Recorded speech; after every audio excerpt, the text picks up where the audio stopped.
Welcome back, guys. So today's lecture is about electrical and electronic components, their symbols, their schematics, their units, okay, and all about the things which a student should know and to learn prior to the usage of these components. Okay, so what we are going to learn today, here first we are going to write here. Let me choose the color blue one. Okay, so this is basically the serial number, components. Okay, what is the component I am going to show here, what is the symbol of that component, schematic, circuit schematic symbol, okay, and then the unit of that, and at the end the symbol of a unit. Okay, so in today's lecture we are going to see that what are those components which we are going to study. So the first and the foremost component here, let me choose the color here, that is green. So the first and the foremost component here is the DC voltage source. Okay, so that is basically the DC voltage source.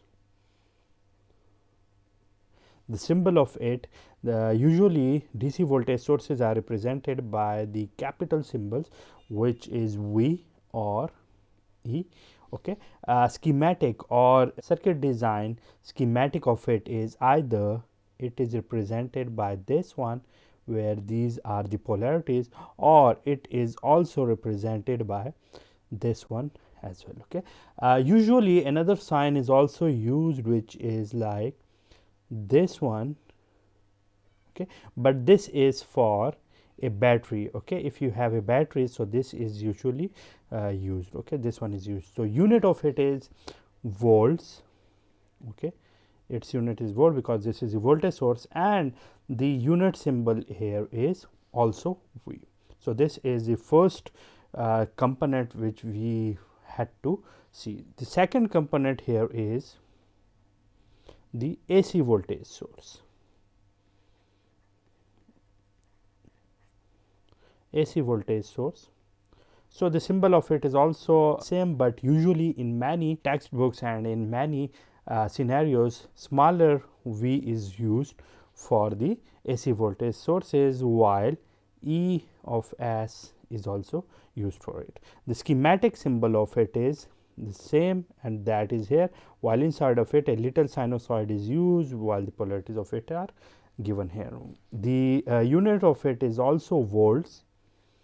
Okay, volts, and the symbol of it is V. Okay, so these are basically the two voltage sources which are usually used. The third and the most important component here is the resistor. Okay, this is a passive element and it is usually used here, and the symbol of it is R.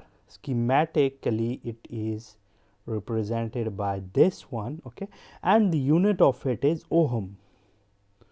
The unit of the resistance is ohm, and this unit symbol is this omega. Okay, this is the omega Greek letter, and it is used for it.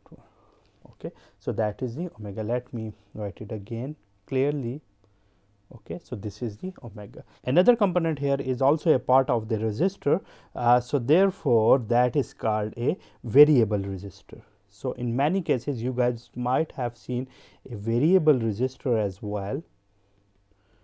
Okay, that is variable resistor. The symbol of it is also this one, while the schematic of it is usually like this one with this arrow sign over this resistor. Okay, the unit of it is also ohm, and the unit symbol is also omega. So these are the components which we had to see. Okay, the fifth one here is the another very important component, and that is the inductor. Okay, what is the inductor? Inductor is the energy storing element which stores electrical energy in the form of the magnetic field. Okay, so it is represented by L. Okay, and the schematic of it is like this in the form of a coil. Let me draw it again. It is like Okay. So, this is basically the inductor. Unit of it is Henry, okay, and the symbol of unit is H. So, this is the inductor. The last one here is the capacitor. Okay. So, capacitors are basically represented by C. Okay. So, in order to see the schematic of a capacitor, therefore, we usually have two types of the capacitors. The first one here is the polarized, okay, and the other one is unpolarized. So, how to represent them? Polarized capacitors are usually represented by this one, where this is the positive terminal, while the unpolarized are represented by these two parallel plates. Okay. The unit of the capacitance is farad, okay, and the symbol of the unit is also F. So, these are some components which we have seen in our circuits, and it is also very important to take a look over all these components and where these are used. So, DC voltage source, AC voltage source are the two sources.